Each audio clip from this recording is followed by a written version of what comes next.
Le prix à payer pour l'indépendance, la stratégie du Burkina Faso, l'indépendance fait rêver. Mais elle a toujours un prix économique, un prix social, un prix stratégique. Aujourd'hui, le Burkina Faso teste une voie exigeante, réduire certaines dépendances pour renforcer sa souveraineté. Et cette stratégie, aussi ambitieuse soit-elle, comporte des coûts que peu de gens analysent vraiment. Dans le discours public, l'indépendance est souvent présentée comme un objectif évident. Mais en économie et en développement, elle ne se décrète pas, elle se construit, et surtout elle se paie. Le Burkina Faso explore aujourd'hui une stratégie qui privilégie la production locale, la maîtrise des ressources et l'autonomie décisionnelle. Dans cette vidéo, nous allons analyser le coût réel de cette stratégie, ses avantages, ses limites et ses enjeux à long terme. Relance d'attention, puis reste bien jusqu'à la fin. Le coût le plus important n'est pas forcément celui qu'on croit. Partie 1. Pourquoi viser l'indépendance? Aucun pays ne cherche l'indépendance par hasard. Elle répond toujours à une accumulation de contraintes.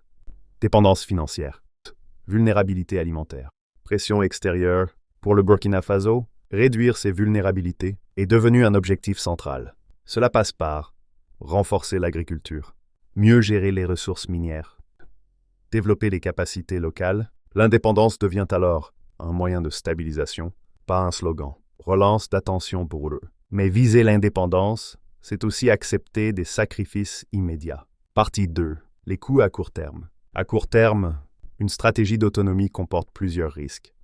Réduction de certains financements, ralentissement des importations, tension budgétaire. Développer localement coûte plus cher au début. Former, investir, structurer, ce sont des dépenses invisibles, mais indispensables. Beaucoup de pays abandonnent à cette étape, parce que les bénéfices n'arrivent pas immédiatement. Relance d'attention double 3. Et pourtant, c'est souvent après cette phase difficile que tout se joue. Partie 3. Les bénéfices à long terme. Lorsqu'une stratégie d'indépendance est maintenue, ses effets deviennent progressivement visibles. Plus de stabilité économique, meilleure résilience face aux crises. Création de valeur locale. Le pays dépend moins des décisions extérieures. Il peut planifier sur le long terme, mais ses bénéfices ne sont jamais garantis. Ils dépendent de la cohérence, de la transparence et de la continuité des politiques. Relance d'attention pour 4. Le vrai danger n'est pas d'essayer, mais d'abandonner trop tôt. Le Burkina Faso fait aujourd'hui un pari stratégique. Payer maintenant, pour gagner en autonomie demain. Ce choix comporte des risques, mais rester dépendant en comporte aussi. La vraie question n'est donc pas « Est-ce que cette stratégie est parfaite ?» mais plutôt « Est-elle suffisamment cohérente pour durer ?»